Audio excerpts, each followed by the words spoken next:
Kalau misalnya kamu masih terus deny atau nggak menghadapi unconscious kita atau sisi bawah dari kita, maka itu akan terus mengontrol hidup kita dan kita menyebutnya sebagai takdir. Jadi saat kita tidak menghadapi luka-luka, pola-pola yang kita miliki sejak kecil sampai sekarang, kita nggak menghadapinya, kita akan terus merasa, oh ini takdir gue ya. Kita perlu untuk mengenal diri kita dibandingkan kita mengontrol dunia eksternal kita, orang lain, orang tua, pasangan, tetangga, saudara, keluarga besar. Lebih baik kita menggunakan energi itu untuk melihat ke dalam diri kita, mencari-cari pattern kita, pola kita, trigger kita, karena itulah yang ngebuat kita tuh berubah gitu. Jadi walaupun orang lain nggak berubah, situasi kita sama aja, tapi kalau kita bisa memproses itu dalam diri kita, itulah perubahan akan terjadi. Apa sih sebenarnya satu permasalahan yang paling sering yang dirasakan mereka yang ngomongin tentang pola bawah sadar? Misal kayak satu hal yang Kak Cella notice, oh kayaknya mirip-mirip deh.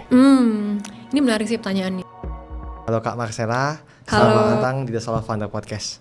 Halo juga. Thank you ya Kak udah datang. Oke. Kak Cella, aku pertama kali kenal Kak Cella itu dari Instagram. Aku langsung notice ada di satu bio Instagramnya Kak Cella. Kak Cella tulis bahwa membantu orang untuk pulih dari trauma dan pola bawah sadar yang menghambat hidupmu. Yeah. Aku ngerti soal trauma, tapi aku mau coba deep dive lebih dalam tentang pola bawah sadar yang menghambat hidup. Apa yang Kak Cella maksud dengan hal itu? Oke, jadi dari bio aku ya. Jadi bio aku tuh menulis gimana cara memulihkan trauma dan pola bawah sadar menghambat. Jadi gini, mungkin aku juga dari personal experience juga gitu. Dari dulu sampai sekarang tuh aku menyadari aku tuh orangnya tipe suka self improvement gitu. Suka baca buku kayak misalnya Atomic Habit ya kan, atau buku-buku tentang ya cara untuk kita bisa improve sebagai manusia gitu kan. Nah, tapi aku notice gitu, ada fase di hidup aku di mana itu nggak lagi cukup. Gitu, aku coba praktekin habit misalnya, aku coba untuk improve buat goal segala macam gitu kan. Cuman aku merasa kayak ada sesuatu dalam diriku yang menghambat gitu. Jadi misalnya dulu tuh aku kan dulu ya sebelum aku jadi content creator ya, aku tuh udah lama banget pengen jadi content creator sebenarnya dari kuliah SMA tuh pengen jadi content creator. Cuman nggak pernah mulai gitu kan. Kenapa gitu kan, aku bingung, udah tahu caranya, udah ikut kursus segala macam, baca buku dari orang yang konten juga, aku ikut kelas mereka, tapi aku nggak mulai gitu kan. Sampai akhirnya aku menemukan satu hal yang ternyata kurang di diri aku, yaitu proses mengenali hambatan itu gitu. Jadi ternyata aku tuh nggak mulai itu gara-gara aku takut sebenarnya gitu. Aku takut hasilnya nggak sempurna, aku takut salah, takut judgement dari orang, sehingga pas aku mau coba untuk mulai bikin konten, aku mau upload gitu kan, langsung kayak nanti kalau misal orang nggak suka gimana, nanti kalau misal ada komentar negatif gimana, nanti kalau aku salah ngomongnya gimana gitu kan. Jadi itu yang bikin aku nggak mulai. Jadi walaupun aku udah baca banyak buku improvement, udah ikut kursus, ikut apa segala macam, tapi kalau aku nggak mengatasi hambatan internal aku, akhirnya aku nggak mulai kan, gitu. Dan barulah setelah aku udah melakukan proses penyembuhan untuk berproses secara internal dan diriku sendiri, mencari luka-luka apa yang menghambat itu, barulah aku akhirnya berani untuk buat konten, gitu. Jadi itu sebenarnya yang membuat aku jadi menyadari kalau ternyata kita nggak bisa cuman cukup improve aja, tapi kita juga perlu mencari hambatan itu loh dan diri kita, gitu sebenarnya. Oke.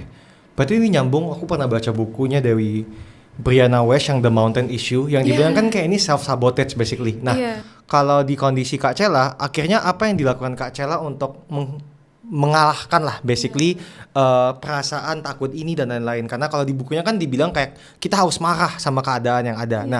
Aku pengen tahu kalau dari kondisi Kak Cella itu bagaimana?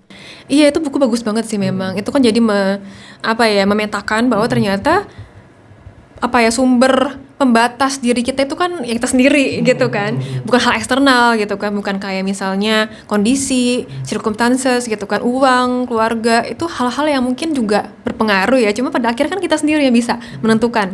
Nah, jadi kalau waktu itu akhirnya itu ini mungkin sedikit cerita juga kali ya. Dulu tuh mungkin tahun 2020-an, 2021. Nah itu momen kan COVID ya. Nah pas itu tuh aku masih sebagai arsitek kerja gitu kan, masih di company gitu kan, di biro arsitek. Nah waktu itu tuh aku kayak merasa ketemu masuk ke fase hidup dimana aku tuh ngerasa aku tuh down banget gitu, rendah banget lah gitu. Aku masuk ke fase hidup depresi bisa dibilang kali ya. Kalau sekarang tuh depresi sebutannya. Dulu aku nggak tahu depresi kan. Dulu aku pikir kayak kenapa ya aku kayak sedih mulu gitu, bangun tidur bisa nangis tiba-tiba, kayak ngerasa aku tuh nggak berguna lah di dunia ini, tuh apa sih gunanya aku hidup di sini gitu kan. Nah waktu itu tuh aku merasa aku masuk ke fase galau pertama tentang karir, kayak aku merasa aku tuh udah nggak cocok di dunia arsitek, tapi aku bingung mau kemana lagi gitu kan. Terus aku juga karena covid mungkin ya sering ketemu sama orang tua kan, di rumah kan keluarga sering ketemu pagi siang malam ketemu terus gitu kan, jadi kayak sering banget aku ke-trigger gitu, jadi sering berantem sama orang tua gitu. Mereka cuman mungkin ngomong kayak kamu habis ini mau ngapain, langsung kayak aku marah sebel gitu kan. Terus ditanya kamu mau kemana habis ini, aku langsung kayak kesel banget gitu. Ada momen juga dimana aku tuh kayak disentuh aja gitu, aku kayak ih gitu loh, kayak benci banget gitu. Aneh kan, aku bingung kenapa di momen seperti ini pas aku lagi galau tentang karir, lagi fase-fase mungkin QLC gitu ya, quarter life crisis gitu ya. Aku juga ada masalah sama keluarga juga, hubungan juga sama dulu mantan aku juga ada masalah. Juga merasa kok tiba-tiba diserbu dari banyak sisi masalahnya. Nah dari situlah aku jadi oke, berarti aku mesti berproses nih, pasti ada something wrong di diri aku. Nah waktu itu karena covid, jadi aku tuh sempat mau ke psikolog waktu itu, cuman aku galau gitu kan, berarti masih ngomong ke orang tua aku kan. Nah kalau misalnya ngomong ke orang tua aku, nanti mereka bilangnya kenapa gitu kan. So aku bilang ya karena kalian gitu kan, rasa gitu kan. Jadi aku kayak agak nunda.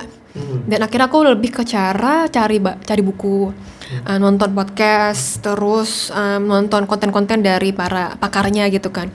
Sebenarnya aku tuh ngalamin apa sih waktu itu gitu kan. Dan akhirnya aku ketemu jawaban dari situ. Oh ternyata selama ini dari aku kecil sampai aku usia mungkin 20-an lah waktu itu ya, ternyata aku tuh nggak pernah mencari tahu lukaku gitu. Aku selalu kayak enggak lah aku mah normal, aku fine aja gitu, aku berhasil biasa aja gitu kan. Ternyata aku tuh ada luka banyak waktu itu, luka dari pola asuh, perasaan insecure, perasaan kayak nggak berharga itu ada gitu. Dan itu aku berproses dari situ gitu. Dan caranya itu dulu aku pakai cara shadow work. Itu shadow work, jadi shadow tuh bayangan, work itu ya work gitu. Nah itu adalah istilah yang dikenalkan oleh Carl Jung. Itu seorang psychiatrist yang di tahun 19-an itu terkenal banget waktu itu. Nah waktu itu ketemu dengan cara shadow work. Nah itu adalah cara dimana aku akhirnya menggali part-part bagian diri aku yang aku tolak, yang aku tuh insecure, yang aku tuh nggak nyaman. Akhirnya aku coba gali. Dari situ aku akhirnya ternyata aku udah luka. Ternyata aku udah luka dari orang tua misalnya, kayak bagaimana aku pas kecil sampai dewasa tuh harus terlihat pintar. Jadi aku tuh dari kecil dipush sama papaku untuk menjadi pintar, berprestasi gitu kan. Papaku tuh benci banget orangnya bodoh gitu. Jadi aku dari kecil ya aku merasa aku harus pintar gitu kan, nggak boleh salah, nggak boleh terlihat bodoh. Dan akhirnya itulah menjadi luka aku gitu. Ternyata aku tuh malu untuk bikin konten karena aku takut nanti terlihat bodoh gitu loh, ya kan. Dari situlah aku akhirnya berproses, berarti sebenarnya nggak masalah dong aku salah bikin konten, nggak masalah lah nggak sempurna kan, nggak apa-apa gitu. Nah di situ baru sadar dan baru melepaslah luka-luka masa lalu aku gitu sih. Oke. Kalau dalam kondisinya Kak Cela waktu itu kan akhirnya Kak Cela berhasil melihat dalam dirinya sendiri. Tapi I think kalau aku mungkin mengambil kacamata bagi anak muda ya, pasti ada ketakutan, even untuk menggali dirinya sendiri itu ada ketakutan lagi. Nah, kalau dari Kak Cela setelah melewati fase itu dan di titik sekarang, apa mungkin yang bisa dikasih tips and triknya bagi orang-orang yang bahkan even mereka gali dirinya aja takut gitu loh. Nah, apa yang bisa mereka lakuin? Wah, iya bener. Aku relate banget juga sih, karena sempat ada klienku juga yang minggu lalu atau 2 minggu lalu gitu, dia bilang pas di ruang terapi gitu kan, dia bilang I hate terapi gitu, dia benci terapi. Aku tawa aja kan, aku relate soalnya gitu kan. Dia bilang dia benci terapi ya gara-gara itu, kayak mesti mengulang masa lalu, ya kan, menyentuh luka lama yang mungkin kita udah nggak mau sentuh lagi gitu kan. Kayak ngapain sih kita buka-buka luka lama tuh buat apa gitu kan, ngapain, mendingan kita fokus ke sekarang dan masa depan ya kan. So aku bilang gitu, ya betul gitu, kita bisa aja memilih untuk fokus sama kehidupan kita sekarang. Cuma nggak bisa dipungkiri, kita akan selalu ngebawa masa lalu kita ke kita sekarang. Itu tuh nggak bisa dipungkiri pasti. Gitu. Yang sekarang orang lakukan tuh banyak kan menghindari gitu kan, avoid. Ya udahlah masa lalu udah berlalu, ya udah gitu kan. Tapi itu akan terus ke bawah gitu. Itu stay with us forever sampai kita menghadapinya. Yaitu di pilihan sebenarnya. emang menyakitkan, emang gak enak. Aku juga mengakui kalau pas proses aku waktu itu untuk menggali diriku sendiri tuh emang gak gampang gitu, emang menyakitkan gitu kan. Kita masih menghadapi insecurity kita gitu kan. Aku untuk menghadapi rasa aku tuh bisa bodoh juga, aku tuh bisa gak paham juga, aku tuh bisa salah juga, itu kan gak enak ya.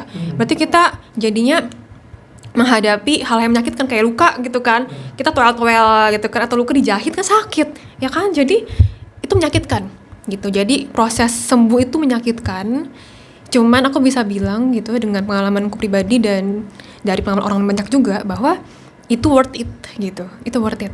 Luka itu kita hadapi sekali dan itu nggak akan lagi mengganggu kita selamanya lagi gitu, udah selesai gitu. Jadi pas kita udah menghadapi trigger yang dulu kita kayak sangat trigger banget gitu kan, sekarang kita bisa menghadapinya dengan tenang gitu, dengan bijak, dengan dewasa gitu. Jadi kita bisa menjadi pribadi yang lebih sehat, balance, seimbang, bisa mencapai mimpi kita. Ya maksud aku gak akan pernah bisa jadi content creator kalau aku gak menghadapi luka itu gitu loh, gak akan berani gitu kan, takut mulu. Jadi itu bisa ngebuka peluang yang sangat besar, bisa mencapai hal yang kita inginkan, dan akhirnya kita bisa menemukan kedamaian dalam diri kita gitu. Jadi tergantung sih ya, kalau orang merasa worth it ya untuk akhirnya bisa menjadi pribadi yang tenang, damai, untuk berdamai dengan masa lalu, untuk bisa membuka bab baru, ya harus gitu proses itu sebenarnya. Emang sakit tapi ya gitu. Nggak bisa bohong ya. Nggak bisa bohong, yang menyakitkan. Okay. Kalau gitu apa cara terbaik yang bisa kita lakuin, aku lakuin misal, untuk menggali diriku dan mengetahui pola-pola bawah sadar yang selama ini mungkin menghambat aku mencapai hidupku yang aku bisa capai gitu? Aku rasa paling gampang itu dari trigger gitu. Paling gampang itu kita melihat atau menyadari, aware hal-hal apa aja sih yang bikin kita itu defensif, yang bikin kita itu jadi mau bales dendam, yang bikin kita itu jadi emotional gitu. Misal, aku baru sadar juga ya, jadi tahun lalu tuh kan aku lagi ikut kelas tentang ya biasalah psikologi, mental health gitu kan. Nah guruku itu cowok, ya kan, udah tua, dewasa gitu kan. Terus dia lagi pas ngajar gitu ya, tiba-tiba dia nunjuk aku gitu, nunjuk kayak misalnya kamu nih segala macem. Waktu itu aku ke-trigger, jantungku tuh langsung deg-deg gitu loh. Cuma gitu doang, kayak kamu misalnya nih kalau kamu gini-gini gitu loh. Iya, pas aku tunjuk itu aku langsung deg-degan, langsung merasa takut gitu. Terus aku setelah itu kan mikir, kenapa ya gitu kan. Ternyata waktu itu tuh pas guruku itu nunjuk aku ke-trigger karena pas masih kecil itu ya, mungkin SD, SMP, SMA tuh papaku sering kayak gitu ke aku, kayak gini gitu. Dan ini tuh menyalahkan biasanya gitu, kayak misalnya panggilannya Sela misalnya ya, kamu sih Sel kayak gitu misalnya, kamu sih kayak gini salah, kamu sih kayak gini gitu loh, kayak gini gitu loh. Jadi tunjukkan seperti ini tuh men-trigger aku ini merasa salah gitu loh, merasa aku tuh salah, aku tuh bodoh, aku tuh nggak mampu gitu loh. Dan guruku yang biasa aja seperti itu men-trigger hal itu, luka itu gitu. Jadi bisa dengan hal-hal sekecil itu sebenarnya. Apa sih yang ngebuat kita itu ke-trigger, ngebuat kita tuh jadi reaksi kita tuh jadi berlebihan. Padahal biasa aja tapi kok kita jadi marah banget. Misalnya sekarang tuh aku sering temui gitu ya di beberapa kasus adalah orang yang sudah dewasa nih 20-30an sama orang tua mereka gitu kan. Dulu kayaknya nggak ada masalah yang besar, nggak trauma yang besar gitu ya. Cuman kok sekarang kayak gampang marah ke mereka, gampang emosi gitu ya, gampang hal-hal apa, ngomong apa kayak merasa nggak nyaman gitu, jadi dia berantem. Kenapa gitu kan? Nah itu berarti trigger gitu kan. Berarti apa? Berarti ada luka di sana yang perlu kita proses gitu. Luka sama orang tua dia gitu. Walaupun mungkin kesannya kayak dulu kayak nggak masalah deh, kayak nggak ada apa-apa, kayak orang tua aku ya mungkin emang agak keras ya, cuman aku nggak kayak dipukul, nggak kayak pernah ditelantarkan, nggak broken home juga. Kayak kenapa aku sekarang kayak ngerasa nggak nyaman sama mereka? Berarti ada luka di sana yang nggak harus hal besar gitu loh, bisa jadi hal sepele gitu. Jadi sebenarnya itu trigger. Nah yang kedua adalah dengan kita mencari tahu reaksi kita gitu kan. Saat ada orang yang ngomong apa ke kita langsung ngejudge balik, itu juga sama gitu. Misal dulu misalnya aku sering banget ke-trigger atau ngerasa kayak sebel saat orang kayak meremehkan aku gitu. Jadi misalnya aku nggak ngerti apa gitu kan, terus orangnya mungkin bilang kamu salah lo gitu Sel gitu, harusnya gini dijelasin gitu. Aku ke dalam hati, siapa lu merasa pinter banget sih gitu loh.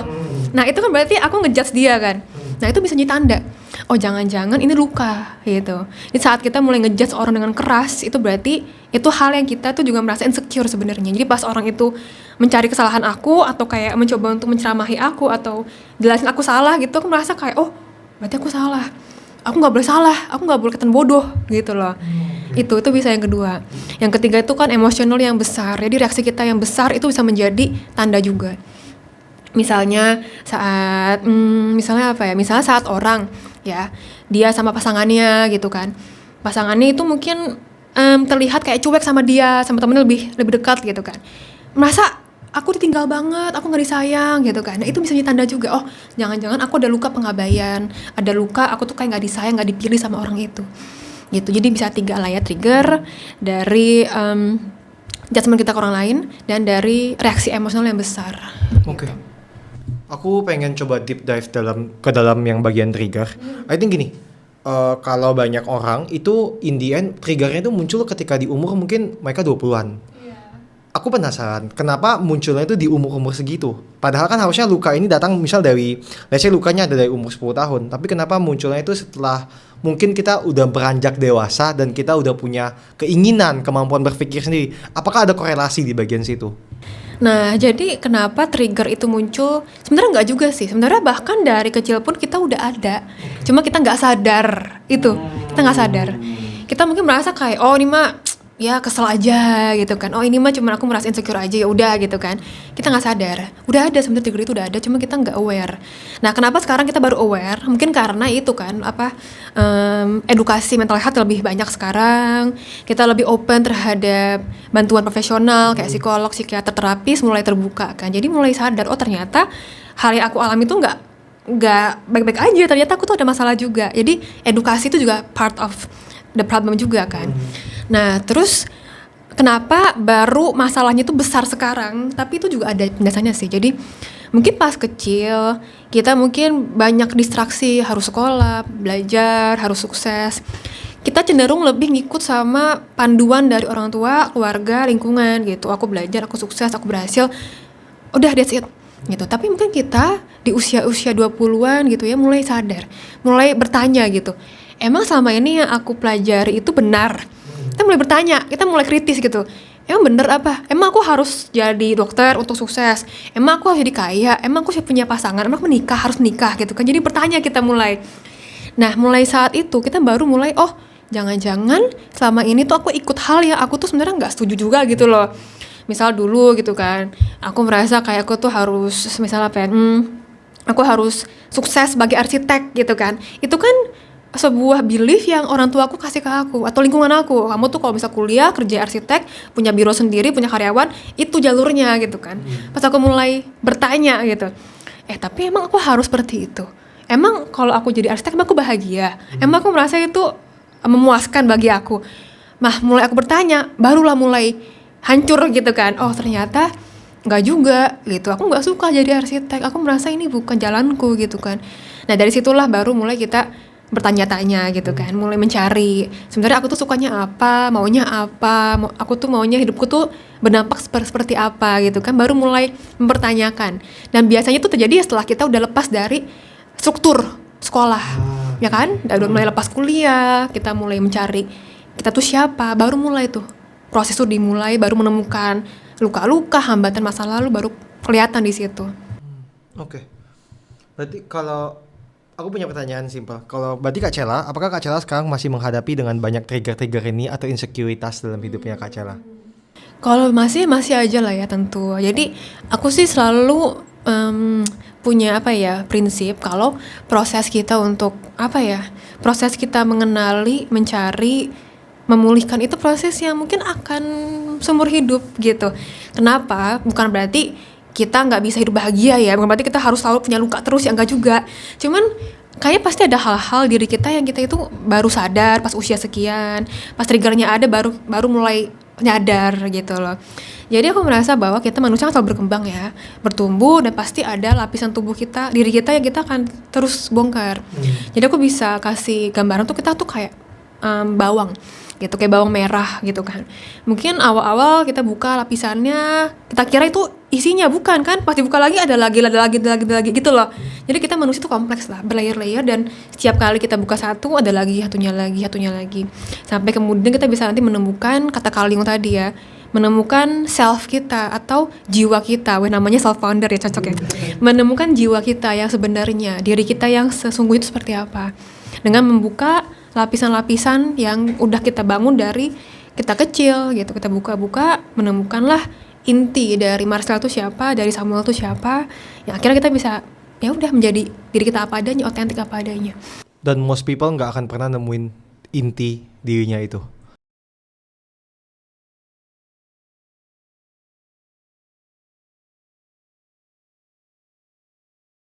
Oke. Kak Cela, aku juga mungkin bakalan deep dive lebih dalam ke bagian introvert saat ini tapi aku pengen ada hubungannya. Aku penasaran banget sama, kemarin aku langsung muncul di kepala aku satu pertanyaan yang pengen aku tanya adalah, apakah kan Kak Cela menilai diri Kak Cela sebagai seorang introvert ya, kan di Instagram dan lain-lain.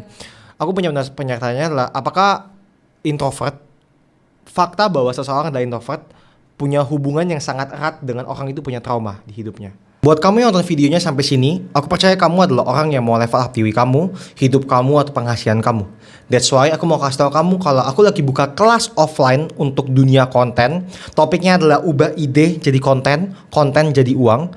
Kelas ini akan dilangsungkan tanggal 3 Agustus dan langsung offline full sama aku, 8 kali pertemuan selama 1 bulan. Di setiap pertemuan akan ada pemaparan materi, praktek, dan review langsung. Di satu kelas itu kamu juga akan duduk bersama 5-7 orang lainnya. Jadi kamu bakalan fokus banget untuk belajar. Kalau kamu mau join, kursinya terbatas banget. Langsung aja cek linknya di deskripsi video ini. And let's get back to the podcast. Jadi ini juga pertanyaan yang sering aku dapetin sejak awal banget aku ngonten ya, kan aku bahas introvert ya. Sering banget aku tanyain kayak gini, kayak apakah introvert tuh dari trauma gitu kan. Nah sebenarnya gini, sebenarnya introvert atau extrovert itu kan kepribadian, dan kita semua itu punya kepribadian atau tendensi alami kita sejak lahir sebenarnya gitu. Jadi kita sejak lahir pun udah ada tendensi jadi introvert atau extrovert gitu. Tendensi itu kayak preferensi gitu. Kayak misal ada orang yang suka durian, aku nggak suka durian, ada yang suka gitu kan, itu preferensi kan. Nah jadi kita tuh ada itu tendensi atau kecondongan untuk menjadi introvert atau extrovert. Nah tapi kenapa orang tuh suka menganggap kalau introvert tuh sama dengan orang yang trauma atau orang yang insecure atau orang nggak pede? Kenapa? Karena itu orang suka menganggap apa yang kelihatan itu sebagai luka. Misalnya gini, kan orang introvert tuh kan secara natural itu suka sendirian gitu kan, nyaman sendirian gitu kan. Jadi misalnya aku kalau misalnya habis praktek ketemu orang kan, aku tuh pengennya udah sendiri aja gitu loh, di rumah baca buku. Pas weekend juga aku pengen istirahat aja gitu. Ketemu orang juga paling yang deket aja gitu. Untuk ketemu orang asing, ketemu orang baru tuh aku butuh untuk mempersiapkan hatiku, diriku loh, biar aku recharge dulu baru aku bisa ketemu orang. Setelah itu aku pulang sendiri di rumah, recharge lagi diriku. Nah bukan berarti aku gak suka orang, tapi aku butuh waktu untuk recharge energi aku. Dan aku suka sendiri kayak nulis, buat konten, rekam konten, untuk berpikir, nganalisa, aku suka. Nah tapi kapan sifat introvert tuh bisa menjadi luka? Nah ini adalah saat orang itu sebenarnya suka sama orang, pengen bersosialisasi, cuman dia takut gitu, jadi kelihatan kayak introvert gitu. Jadi misalnya orang ini mungkin secara natural tuh suka bersosialisasi, pengen ngobrol, pengen berinteraksi, suka untuk brainstorming sama orang, cuman dia mungkin ada ketakutan, entah karena trauma atau luka. Dia jadi merasa, kalau aku temu orang takut dijudge gitu kan, ntar dia mikir apa tentang aku overthinking gitu kan. Akhirnya dia dibanding ketemu orang dan akhirnya men-trigger itu, dia lebih milih untuk udahlah aku nggak usah ketemu orang deh, di rumah aja, aku sendiri di rumah gitu. Nah tapi bisa jadi juga orang introvert bisa jadi punya juga trauma. Jadi dua-duanya punya gitu. Jadi misal aku kan dulu juga sama introvert dan punya trauma juga gitu kan. Jadi dulu tuh juga aku sempet berpikir kayak, aku tuh nggak suka ketemu orang karena aku introvert kali. Ternyata bukan gitu. Ternyata karena aku luka, karena aku tuh yaitu merasa orang itu nanti bakal ngejudge aku, nanti aku bakal dianggap pikirannya aneh-aneh, terus aku bakal dianggap jelek sama orang. Jadi aku kayak menghindari orang gitu. Tapi sekarang setelah aku udah berproses dengan luka-luka itu, aku jadi sadar aku suka sama orang gitu, aku suka ngobrol gitu kan. Cuman Aku lebih milih kalau misalnya lagi capek ya udah aku istirahat sendiri di rumah, baca buku, refreshing sendirian, nggak masalah gitu. Tapi orang extrovert pun juga bisa punya insecurity dan ketakutan. Itu orang suka salah paham. Jadi orang extrovert yang suka bersosialisasi bisa jadi punya luka. Jadi dia merasa takut ketemu orang nggak pede, insecure lah, pendiam gitu kan, bisa jadi. Iya gitu. Jadi kita perlu membedakan apa yang kelihatan di luar sama apa yang terjadi secara internal. Itu pasti beda lah. Which is yang terjadi sangat dalam internal ini sangat sulit untuk diidentifikasi dari luar sebenarnya kayak. Iya, kita seringkali nggak tahu kan, misalnya orang itu katanya kayak pendiam gitu kan, kayaknya nggak mau bersosialisasi, padahal bisa jadi extrovert tapi dia takut, dia insecure, dia ngerasa nggak pede, ya kan bisa jadi, kita nggak tahu gitu kan. Atau orang introvert yang katanya dia suka ke kafe sendirian, sendirian, padahal dia nyaman aja, dia happy aja sendirian gitu, bisa juga kayak gitu, ya kan. Jadi kita nggak bisa langsung menjudge orang dari luarnya, kita perlu cari tahu apa yang terjadi secara internal dia. Siapa tahu dia sebenarnya baca buku di kafe sendiri tuh dia happy, dia bahagia, dia damai-damai aja, nggak masalah. Menarik. Kak Cela, Dewi, pengalaman Kak Cela mungkin udah berapa tahun jadi hipnoterapis. Aku pengen tahu kalau dari pengalaman Kak Cela yang sama klien-kliennya ini, apa sih sebenarnya satu permasalahan yang paling sering yang dirasakan mereka yang ngomongin tentang pola bawah sadar? Misal kayak satu hal yang Kak Cela notice, kayaknya mirip-mirip deh. Ini menarik sih pertanyaannya. Jadi aku kan mikir apa ya kira-kira pola yang sering aku temuin di ruang praktek, karena juga orang banyak tanya ke aku, nah itu kayak apa sih yang sering dihadapi gitu kan. Nah terus pas aku gali-gali, aku pikir-pikir sebenarnya dari hampir semua kasus gitu ada satu benang merah yang terjadi gitu. Misal Samuel, pernah nggak kamu ngalamin hal-hal ini gitu ya? Misal kamu sama teman kamu nih ngobrol gitu kan, teman kamu atau kamunya cerita ke dia, hari ini gue habis berantem nih sama nyokap gue gitu misal. Terus teman kamu mungkin bilang, ya udah kalau gitu nggak usah sering-sering sama dia gitu kan, ya udah kamu keluar kayak ke kafe kemana, nggak usah sering-sering sama nyokap lo gitu kan, misal gitu. Atau kamu misal punya pacar, pasangan gitu kan, terus atau suami istri gitu kan, suaminya pulang ke rumah terus dibilang suaminya, sayang gitu, aku capek banget hari ini gitu. Terus istrinya bilang ke suaminya, oh ya udah kamu istirahat aja, kamu sih emang suka kerjanya terlalu keras gitu, kurang istirahat, pas istirahat pun juga scroll media sosial, pantas kamu capek misal gitu. Atau orang tua ke anak gitu kan, anaknya gitu, misal kita pas kecil gitu kan pengen sesuatu ke orang tua, papa mama aku mau dong tas baru yang lucu kayak teman-teman gitu kan. Terus orang tuanya bilang, ngapain beli tas baru, kan masih bagus tasnya gitu kan, ngapain gitu kan. Nah kalau kita denger ya contoh-contoh itu kayak normal ya, kayak nggak ada yang aneh-aneh, normal kan ya. Kalau misalnya kita lagi bilang mau apa langsung dibilang nggak boleh atau ngapain sih gitu-gitu kan. Nah tapi sebenarnya ini itu contoh dari hal-hal yang kita anggap sepele, tapi sebenarnya itu membawa luka juga gitu. Sepele ya, gitu. Nah, sebenarnya yang kurang atau skill yang kita nggak miliki sebagai manusia, banyak dari kita ya. Kita sebagai teman, sebagai pasangan, sebagai suami, istri, sebagai anak, saudara gitu ya. Kita itu suka nggak sadar, kita tuh nggak punya satu skill ini. Yaitu skill untuk menjadi hadir gitu. Misal tadi pas si anak ngomong ke orang tuanya, mama aku mau tas baru dong gitu kan. Nah sebelum mamanya bilang ke dia ngapain gitu kan, kalau misal diganti dengan kamu kenapa mau tas baru, kenapa gitu kan, mungkin anaknya bakal jawab, oh aku soalnya di sekolah itu teman-teman gue punya tas baru semua, tasku yang paling dekil, jadi aku dibully di sekolah gitu kan misalnya gitu. Oh baru tahu, oh ternyata anakku itu dibully di sekolah gitu kan. Kalau yang pertama nggak tahu, langsung bilang ngapain sih kamu beli tas baru, kan masih bagus tasnya, ya kita nggak tahu jadi anak tuh dibully di sekolah ya kan. Atau teman tadi ya, teman saling ngobrol terus dia bilang, gue sama nyokap gue habis berantem nih segala macam. Ya awalnya dibilang, ya udahlah lu ngapain di rumah terus kalau gitu, coba pindah rumah gitu kan, maksudnya pindah ke kos atau pindah ke apartemen gitu, ngapain sama rumah sama nyokap lu yang toksik itu misalnya. Tapi nggak bisa diganti. Emang kamu sama nyokap apa yang diberantemin gitu misalnya. Iya aku berantem karena aku tuh sandwich generation gitu kan, aku mesti nopang keluarga dan aku merasa berat banget mesti nopang finansial keluarga gitu kan. Nah beda kan, yang awal langsung kita kasih saran, kasih judgement, tapi yang kedua kita tanya gitu kan, kita dengerin, kita hadir, kita tanya, ketahuan lah ada layer-layer yang disembunyikan sebenarnya kan.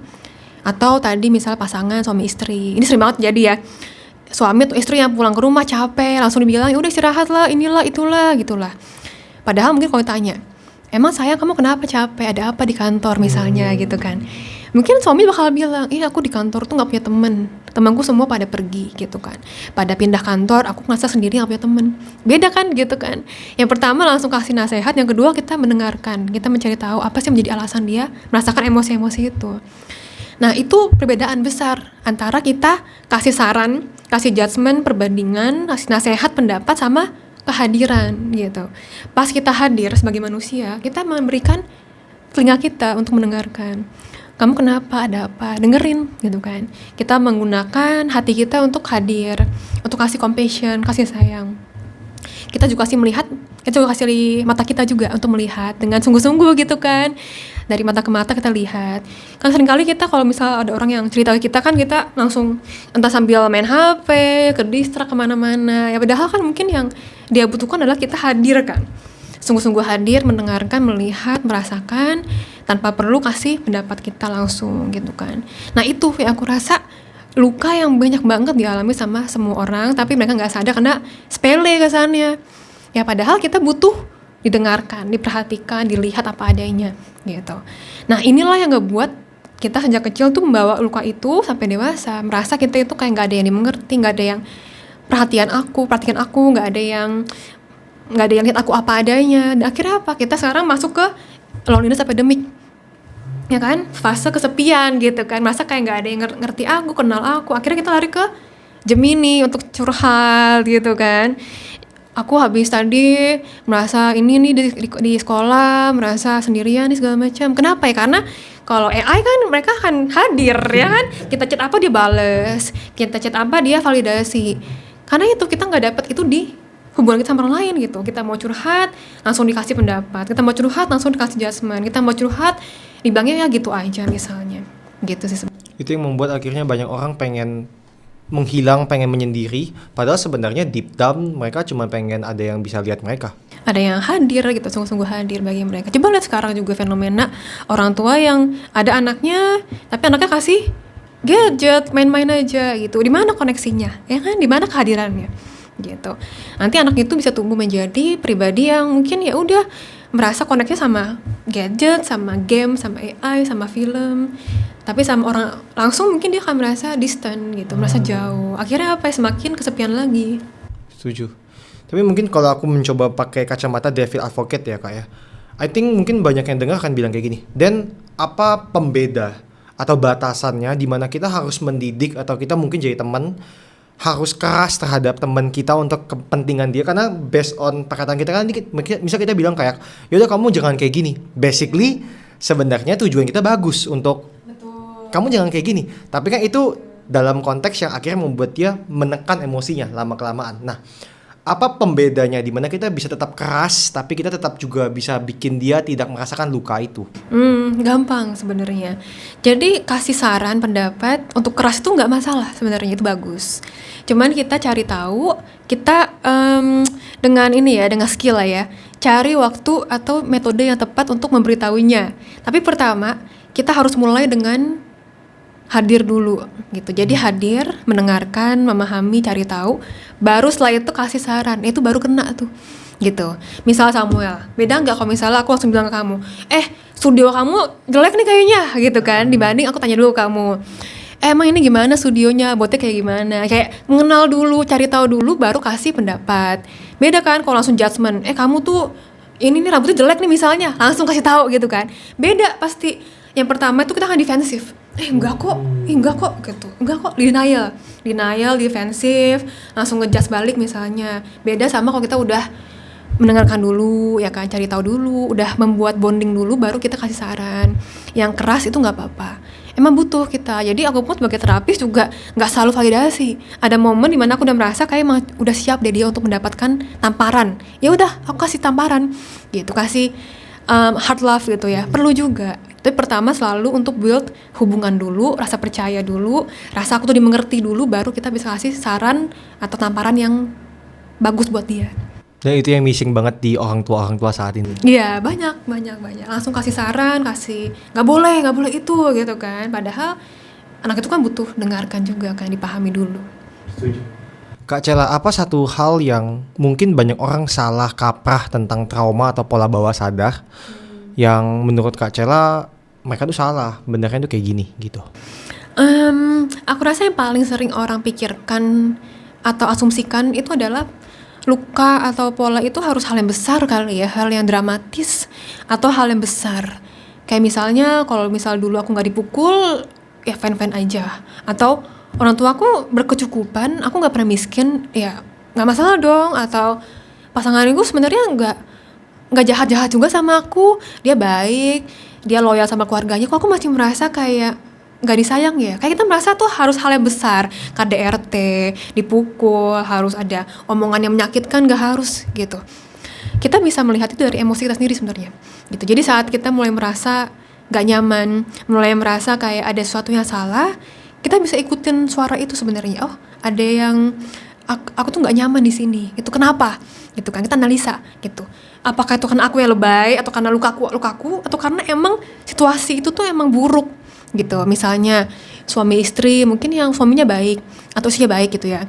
Balik deh. Istri baik, suaminya mungkin merasa, kok kayaknya aku merasa nggak disayang sama istriku. Aku merasa kayak istriku tuh nggak respect sama aku. Ya kan, mungkin kayak, nah dia baik kok, dia nggak pernah selingkuh, dia nggak pernah jahat sama suaminya, tapi kok kayaknya merasa nggak hadir istrinya gitu kan. Terus dia mulai merasa, oh, aku merasa nggak diperhatikan sama istriku. Pas aku cerita apa-apa, dia langsung kayak main HP, dia nggak dengerin, atau dia ya gitu doang, mau bisa lah sendiri misalnya gitu kan. Dia merasa, oh aku tuh gak diperhatikan. Nah, dari situ itu menjadi clue bahwa oh ternyata ada sesuatu yang dia perlukan, dia butuhkan dari istrinya, dia gak dapatkan misalnya gitu kan. Berarti itu kita bisa coba untuk cari tahu kan, kita coba untuk counseling couple, cari tahu sebenarnya istrinya tuh kenapa sih kayak gitu, kenapa dia gak bisa kasih sayang, perhatian ke suaminya. Jangan-jangan juga istrinya juga menyimpan sesuatu sama suaminya gitu kan. Jadi kita bisa cari tahu dari situ, ada luka aku kah, atau ada sesuatu di dinamika dia sama orang yang dia sayangi yang membuat dia jadi merasa gak nyaman, gak happy, gak bahagia, merasa gak berharga, gak didengarkan gitu. Jadi dengan cara seperti itu sih kita peka aja sama diri kita, emosi-emosi kita terutama ya. Oke. Kak Cela, kan tadi kalau kita tarik benang merahnya, Kak Cela kan bionya pengen bantu orang keluar dari trauma dan pola bawah sadar yang menghambat. Dan kenapa Kak Cela memilih sebagai hipnoterapis? Dari sekian banyak pilihan, kan banyak banget nih A, B, C, D. Kenapa Kak Cela memilih hipnoterapis? Apakah ada pengalaman pribadi atau memang ada hal-hal lain yang kita harus tahu? Jadi sebenarnya alasan aku suka dan tertarik jadi hipnoterapis tuh karena pengalaman pribadi sebenarnya sih. Jadi aku kan waktu pas lagi trauma kayak apa ya, lagi down-downnya lah bisa dibilang ya. Aku tuh itu mencoba hal-hal yang aku bisa lakukan secara sadar, kayak aku coba habit, aku buat kalendernya di blocking, hari ini aku mesti akuin A, B, C, D gitu kan, produktif. Aku coba untuk baca buku yang bisa improve aku dengan cara habit, dengan cara pola pikir positif, dengan cara manifesting lah segala macam. Cuma tetap gak berhasil gitu. Sampai kan aku akhirnya mencoba menggali dari bawah sadar aku, hambatan-hambatan di sana, barulah perubahan tuh terjadi gitu. Jadi sekarang pun aku tuh udah nggak terlalu banyak kayak habit atau goal atau manifesting tuh nggak banyak gitu. Jadi aku lakuin hari day by day, step by step dengan diriku yang sekarang, nggak perlu banyak planning yang gimana-gimana, berjalan juga gitu. Hanya dengan nggak hanya sih ya, susah sih. Tapi dengan itu menggali bawah sadar itu membuat aku progresnya jauh lebih banyak dibanding aku baca 1000 buku improvement gitu. Dari aku menggali diriku sendiri. Nah, dari situlah aku kan cari tahu aku bisa menjadi apa ya untuk bantu orang lain juga dengan teknik, protokol, cara yang mungkin udah teruji secara sains dan secara prakteknya gitu kan. Nah, kebetulan aku tuh tahu ya dari Ko Calvin sebenarnya gitu. Ko Calvin aku kenal dia, terus kan dia sebagai hipnoterapis praktek. Terus aku tanya ke dia dong kayak sebenarnya gimana sih hipnoterapi itu, kan mungkin aku anggapnya dulu kan kayak apa sih, kayak uya-kuya gitu kan, hipnotis kayak cetek tidur langsung keluar semua rahasianya aku selingkuh misal gitu kan. Terus kayak emang ini bisa nyembuhin orang apa?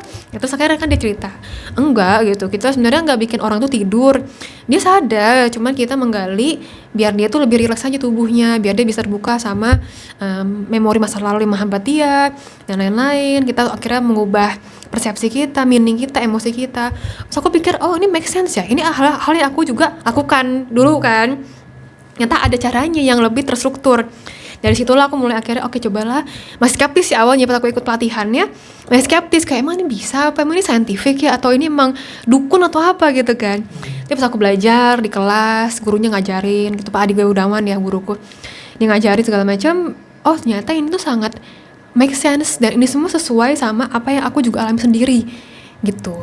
Semuanya tuh kayak centang. Akhirnya aku memutuskan oh ini cara yang memang benar-benar bisa menggali dan menyembuhkan gitu hambatan-hambatan yang di bawah sadar gitu. Oke, menarik. Karena dari pengalamanku ngobrol sama Kak Calvin juga, I think kan basically itu kita mencoba memperbaiki sesuatu yang ada jauh di bawah yang tidak bisa kita lihat. Nah, kalau dalam konteksnya Kak Cella, aku pengen tahu ketika misal aku jadi kliennya Kak Cella, take me through your process gitu loh. Jadi kayak misal aku datang, aku punya problemnya ini, biasanya yang Kak Cella lakuin untuk membantu aku sebagai pasiennya itu gimana? Oke, jadi sebenarnya paling pertama itu sebelum klien datang ke ruang terapi, dia mesti isi form dulu, kayak formulir gitu. Nah di situ itu sebenarnya ada proses awalnya sebenarnya gitu. Bahkan proses sebelumnya lagi, proses klien itu mulai merasa aku butuh bantuan, itu udah proses penyembuhan terjadi gitu. Aku mau sembuh. Nah itu udah terjadi tuh proses penyembuhan. Aku mau sembuh. Kenapa? Karena aku rasa kebanyakan orang tuh kenapa masih stuck aja nggak sembuh tuh karena bukan karena dia nggak ada skill atau kemampuan, tapi karena dia belum mau sembuh itu.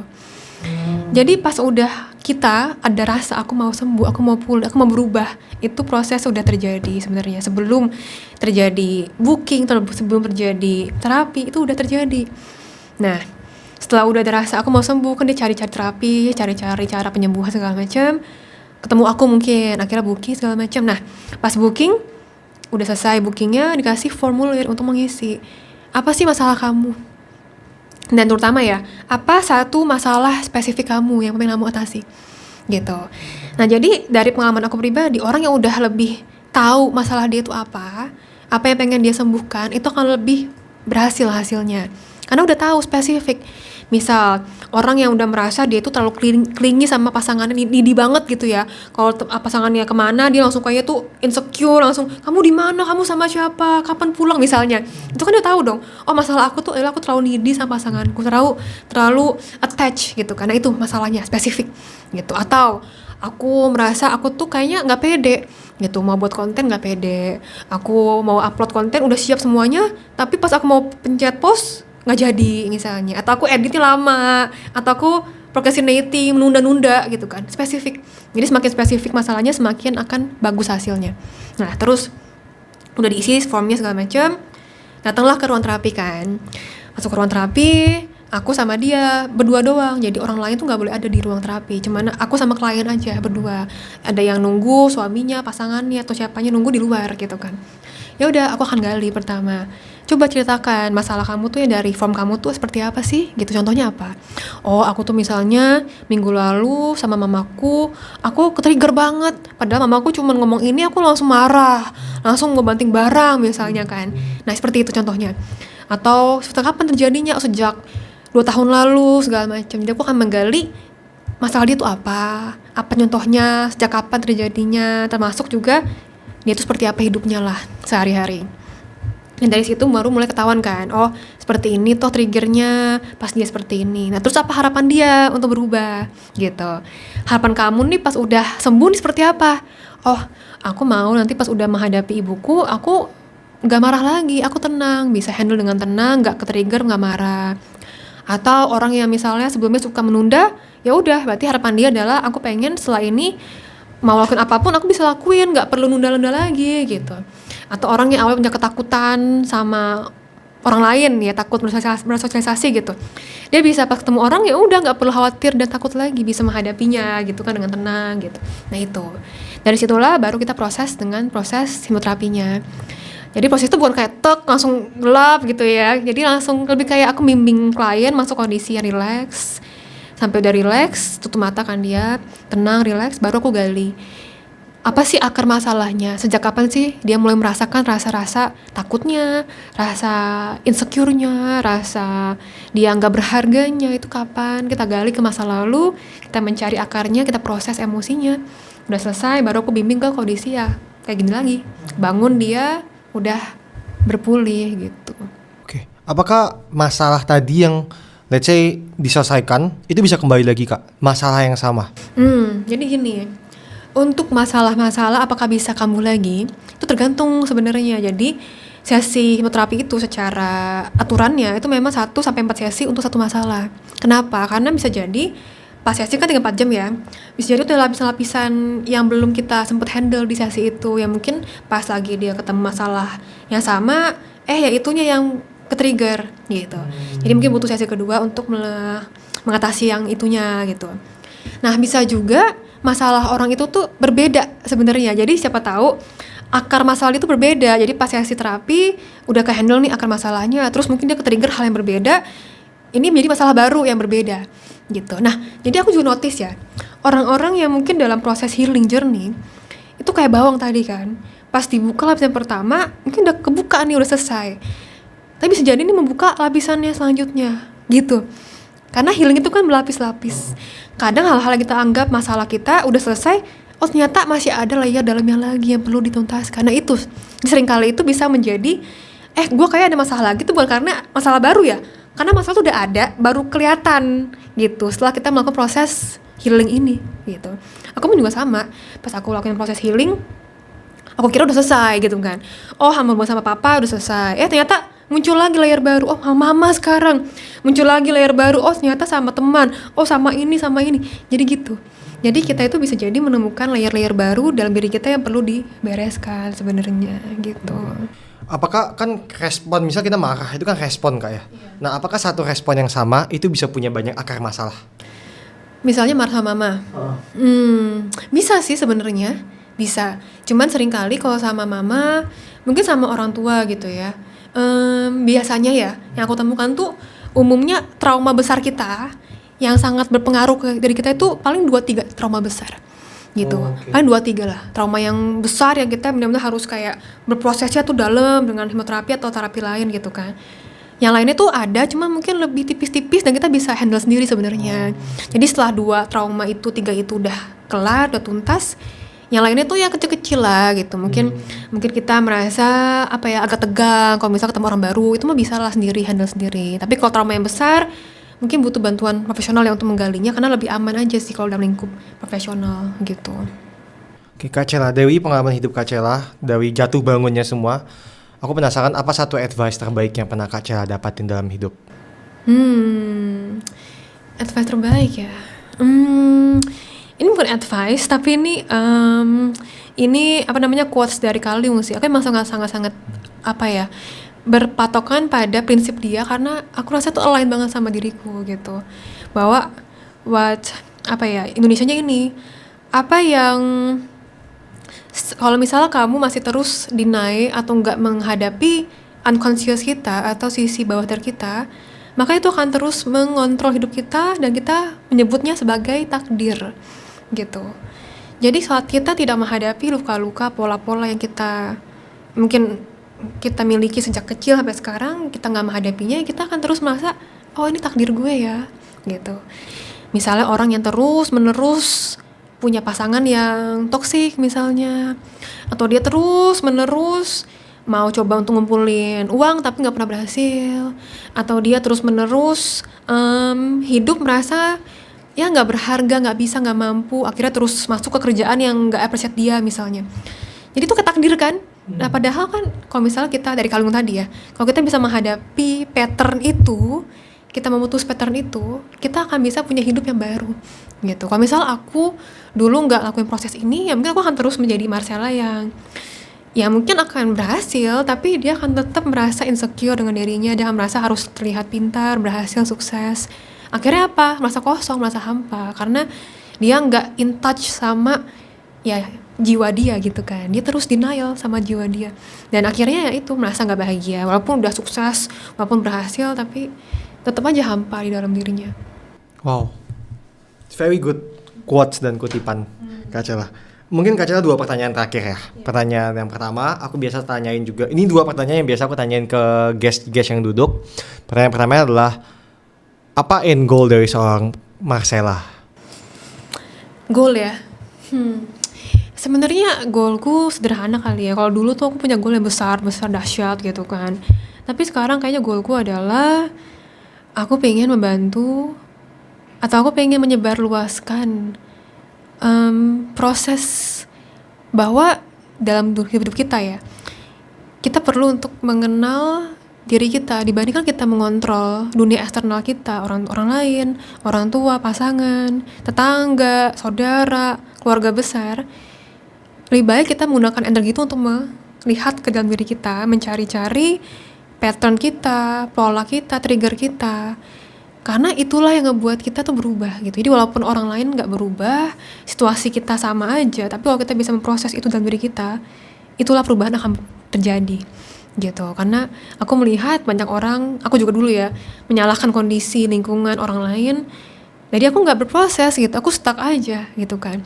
Saat aku udah mulai berproses lah, baru hidupku berubah. Dan aku rasa aku pengen sih orang untuk lebih dibandingkan melihat ke dunia eksternal, cobalah lihat ke dalam diri mereka sendiri. Mencari, mengenal, memahami diri mereka untuk akhirnya bisa mengubah hidup mereka. Dan pasti bisa sebenarnya. Orang harus tahu bahwa perubahan itu datang dari dalam diri sendiri. Wow, oke. Kak Cela, ini pertanyaan terakhir. Jadi nanti ada kayak fill in the blank. Pertanyaannya adalah, anak muda Indonesia akan lebih baik jika blank. Anak muda Indonesia akan lebih baik jika mereka berhenti menjadi victim dan mulai untuk do something yang bisa mengubah hidup mereka step by step. Wow, oke. Kak Cela, terima kasih sudah datang di The Soul of Fun Podcast. Iya, makasih juga. Thank you Kak Cela. Thank you. Iya.